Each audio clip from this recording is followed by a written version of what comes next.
période. Tiabavouni, vous regrettez que les joueurs hier n'aient pas fait ce geste. Visiblement, je le rappelle, c'est toute la polémique qu'il y a eu tout au long de la journée qui les a dissuadés. Également le fait que l'équipe allemande n'ait pas souhaité faire ce geste avec eux. Tout à fait. Moi, je regrette qu'ils n'aient pas mis le genou à terre et j'espère qu'ils vont se raviser. C'était une preuve de courage. Il faut savoir que les footballeurs subissent le racisme sur les terrains de football. Ils sont accueillis par des cris de singe, par des pots de banane. Donc, je pense qu'il était légitime, à un moment donné, qu'ils se positionnent par rapport au racisme qu'ils subissent et pour dire stop. Ça suffit. Et moi, je pense que s'ils ont été obligés de se positionner, c'est juste, du fait de la défaillance des politiques. Alors, c'est vrai qu'un terrain de football, normalement, est censé être apolitique. Mais, alors, d'une part, les instances footballistiques n'ont jamais fait ce qu'elles auraient dû faire pour bannir le racisme des gradins, des terrains de football. Ils n'ont jamais frappé assez fort. Jamais. Je veux dire, c'était même le joueur qui subissait le racisme, la victime du racisme, qui était doublement puni, puisque généralement, lorsque le joueur manifestait sa désapprobation, il était sorti du terrain. Donc, non seulement il subissait le racisme, mais en plus, on le sortait du terrain. Donc, c'était vraiment injuste. Donc, on a attendu pendant des décennies que les instances footballistiques prennent les décisions nécessaires pour bannir le racisme. Ça n'a jamais été fait. Et il fallait s'attendre qu'à un moment donné, les footballeurs qui subissent le racisme disent stop et réagissent. Florent Philippot, vous dites faire ce geste aurait été une honte. C'est ce que vous avez tweeté hier. Oui, tout à fait. Oui, je suis très heureux d'ailleurs qu'il se soit ravisé. Je pense que c'est une décision sage. On n'a pas besoin de polémiques comme ça qui vont diviser alors qu'on est dans un moment de communion nationale autour de notre équipe et qu'on souhaite simplement qu'elle gagne. Mais on est tous contre le racisme. Oui, mais si vous voulez, on est aussi tous contre le fait qu'ils vont jouer la Coupe du Monde l'an prochain au Qatar, qui a 6500 morts sur les chantiers de construction au Qatar de la Coupe du Monde. Ils n'en parlent pas. On est tous aussi contre la mort de Samuel Paty. C'est pas pour lui qu'ils vont se mettre un genou à terre. On est tous contre les 30 000 enfants qui sont en train de mourir de famine en Éthiopie.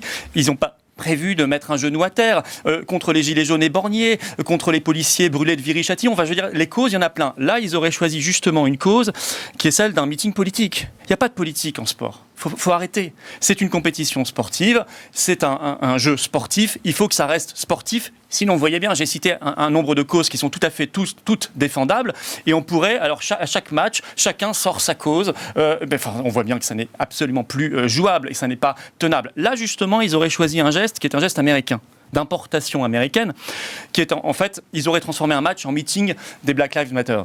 Black Lives Matter, quand même, c'est très marqué. C'est marqué quoi ? C'est marqué contexte américain. Vous savez, aux États-Unis, il y a eu une ségrégation réelle, légale, notamment jusqu'en 1964, dans certains États du sud des États-Unis, où il y avait des choses absolument inadmissibles, insupportables, racistes. Au même moment en France, entre 58 et 68 en France, le président du Sénat, c'était Gaston Monnerville, qui était de couleur noire. Et c'était le deuxième personnage de l'État. Donc si vous voulez calquer la position américaine, l'histoire américaine sur l'histoire française qui n'a strictement rien à voir, et faire un geste d'allégeance à un groupe Black Lives Matter, qui est ultra soutenu par des milliardaires, par les multinationales, souvent dirigés par des gens bien blancs d'ailleurs. Pour bien comprendre, vous nous dites que mettre un genou au sol, c'est un geste d'allégeance à Black Lives Matter. C'est eux qui l'ont popularisé, ça vient de l'affaire George Floyd. Donc c'est évidemment un geste d'importation américaine, d'ailleurs personne ne le nie. Et ça n'a rien à voir avec le contexte français. Mais ma première motivation, c'est que de toute façon, le sport, c'est le sport, la politique, c'est autre chose. Alors, c'est vrai que c'est un geste d'importation américaine qui a été recontextualisé. Je veux dire, il a été popularisé en Europe, et donc on ne peut pas calquer le contexte américain sur le contexte français, mais il y a un contexte français qui explique ce geste, ce genou posé par terre. Alors, ça veut dire quoi chez nous alors déjà, c'est un geste qui est très symbolique pour les afrodescendants, puisqu'il est chargé d'une histoire. La première personne à avoir mis son genou par terre, ça n'avait rien à voir avec les violences policières, puisqu'il s'agissait de Martin Luther King en 1965. Donc ça n'avait rien à voir avec les violences... américain, vous êtes bien d'accord. Oui, mais ça n'avait rien à voir avec les violences bien policières. Sûr, mais c'est dans le contexte américain qui n'avait rien à voir avec le contexte français. Mais je pense que maintenant, dire que le genou par terre, c'est une manière de stigmatiser la police et les violences policières, je pense que c'est juste une excuse Hein.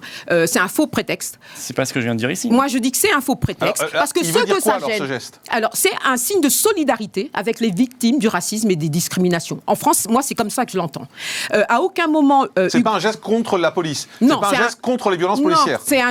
Non, c'est un geste de solidarité. D'accord. C'est pour ça que quelle que soit sa communauté, on peut mettre le genou à terre. C'est un signe de solidarité. Et ce n'est pas de la repentance, je suis désolée. Mais ce geste-là, il gêne qui ? Parce que finalement, quand on Florent regarde, Philippot. oui, il gêne, la droite et l'extrême droite. Mais alors, non, ceux madame. qui sont profondément Écoutez, antiracistes, à ce moment-là, ça ne les a pas gênés. Alors à ce moment-là, l'équipe d'Allemagne qui a refusé de faire le geste est donc une équipe qui cautionne le racisme. Écoutez, votre raisonnement n'a pas de sens. Ce n'est pas ce que j'ai dit. C'est pas parce qu'on cautionne pas ce geste qu'on est raciste ou pour les discriminations. Vous venez exactement de dire ça. On est libre de faire ce que l'on veut. C'est-à-dire qu'il y a ceux qui veulent mettre le genou à terre, et je pense que les footballeurs ont le droit, ceux qui souhaitent mettre le genou à terre, qui le mettent. C'est leur droit, c'est leur liberté d'expression. Attendez. Maintenant, le fait que les Allemands ne l'aient pas mis, ça ne veut pas dire qu'ils sont pour le racisme.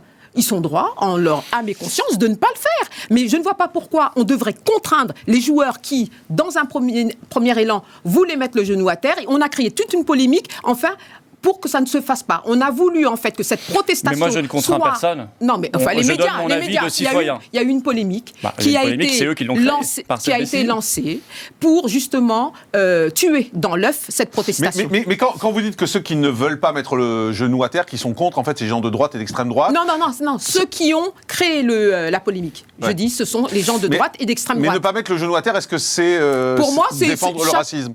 Non, mais on peut très bien défendre le racisme autrement. Moi, je ne dis pas que tous les footballeurs doivent mettre le genou à terre. Bon, mais là, quand on décide de le faire, c'est sa liberté d'expression. Et je ne vois pas pourquoi on n'aurait pas le droit de le faire. Tout simplement. Écoutez, parce qu'on est l'équipe de France et parce qu'on est les Bleus. Parce que d'abord, on est dans une compétition sportive et qu'on n'est pas, encore une fois, dans un meeting moi, politique. Je vous dis que si, justement, les instances... Je vous ai écouté, mais répondez après. Si les instances footballistiques avaient fait ce qu'il fallait pour véritablement lutter contre le racisme, arrêtez de les plaindre. Les joueurs n'auraient pas eu à intervenir de cette manière. Écoutez, madame, ces joueurs-là, ils sont sélectionnés dans l'équipe de France, qui est un honneur immense, donc ils ne sont pas victimes de racisme et ils sont payés. Ils sont millionnaires, ils sont vénérés, ils sont pas. Alors voilà. Donc si vous voulez arrêter aussi de pleurnicher sur eux ou de faire de l'auto-victimisation ou de la victimisation mal placée. Ce sont des. On ne subit pas le racisme quand on est millionnaire. Quand on a un millionnaire, je vais vous dire, on ne subit pas le racisme. Madame, s'il y avait du racisme, parce que je crois que vous dites qu'il y a une institutionnalisation du racisme en France. Si c'était le cas, vous avez mis un tweet là-dessus en France sur votre compte Twitter. Si c'était le cas, il ne serait pas dans l'équipe de France. D'abord, parce qu'ils seraient discriminés selon leur couleur de peau. Il y a un racisme systémique en France, bien sûr. Non, je ne suis pas d'accord avec vous. Le fait qu'ils soient dans l'équipe de France, c'est leurs compétences qui sont reconnues, tout simplement. Madame, donc ça veut dire aussi qu'on n'est pas raciste dans la sélection. Je ne dis pas qu'il y a du racisme partout, heureusement. Heureusement qu'il n'y a pas de racisme partout. Il n'y en a pas dans la sélection de l'équipe de France. Au niveau de la sélection, non. Ça se verrait, non, enfin, je sais pas. Au niveau de la sélection, non. Alors, moi, ils font quand même face au racisme, même s'ils sont riches. Bon. Répondez après. Le problème de ce geste, c'est que c'est une allégeance à Black Lives Matter, que vous vouliez ou non. Black Lives Matter, c'est pas simplement l'antiracisme. Martin Luther King, c'est le premier à avoir mis le genou par terre, c'était pas Black Lives Matter. Ça se fait dans les compétitions sportives. Écoutez, quand on débat, c'est mieux. Et vous verrez, vous répondrez après, ça se passera extrêmement bien. Black Lives Matter, ça se passe depuis quelques mois, et c'est eux qui ont imposé ce geste. Eux, c'est pas la lutte contre le racisme, c'est quasiment du suprémacisme noir. Je vais vous dire pourquoi. Du suprémacisme noir. Quasiment. Il faut voir leur programme. Leur programme, c'est contrôle communautaire des lois. Ça, c'est officiellement. C'est repentance et réparation. Alors si on est en France, on ne fait pas un geste d'importation américaine. On peut l'importer et l'adapter. Non, madame. Si on est en France, on ne fait pas un geste. Je voudrais vous demander, je voudrais vous poser une question. Je voudrais vous poser une question. Si ça date de là. Vous ne connaissez pas l'histoire américaine. Répondez-moi après. Laissez-moi vous poser. Il n'y avait pas dans les compétitions sportives. Ne dites pas n'importe quoi, madame. Il n'y a pas dans les compétitions sportives depuis 1965 un genou à terre. Ça a été popularisé depuis 2016. Ah bah justement, depuis Black Lives Matter, qui a été créé en 2013. Non, ça a été popularisé, mais ça date de bien avant. Ça date de bien avant. Donc en fait, Black Lives Matter, c'est une affaire qui est financée par des multinationales américaines. Non, on s'en fiche pas. Microsoft, etc. Françaises. Oui. Donc on n'importe pas. Vous tournez en rond. Donc on n'importe pas un geste américain en France. Et pourquoi ? Deuxièmement, c'est vous qui le décidez, Monsieur Philippot. C'est vous, Monsieur Philippot, qui le décidez. Restez calme. Vous, au cran, vous êtes dans la même vision racialiste. Je vais vous dire pourquoi. Par exemple, le CRAN, vous êtes vice-présidente et porte-parole, je crois, Tout de à fait. cette association. Conseil représentatif des associations noires, déjà. Parce que je suis noire, C'est monsieur, je ne suis racialiste. pas blanche. Oui, mais vous êtes française. Pour moi, vous êtes française, vous voyez. Mais je subis le racisme, monsieur, Qui est alors que je suis Parce française. que vous voyez ici un blanc, et là, vous voyez une noire. Non, moi, je vois deux dans la vie Français. de tous les jours, moi, je vois deux Français. non. Donc, Moi, vous voyez, je c'est vois la toute pas. différence. Ça, vous êtes hypocrite, monsieur votre Philippot. association. Alors là, vous êtes votre en train de association. nier. Laissez-moi parler. Je sais que vous êtes gêné. Il est hypocrite. Je sais que vous êtes gêné.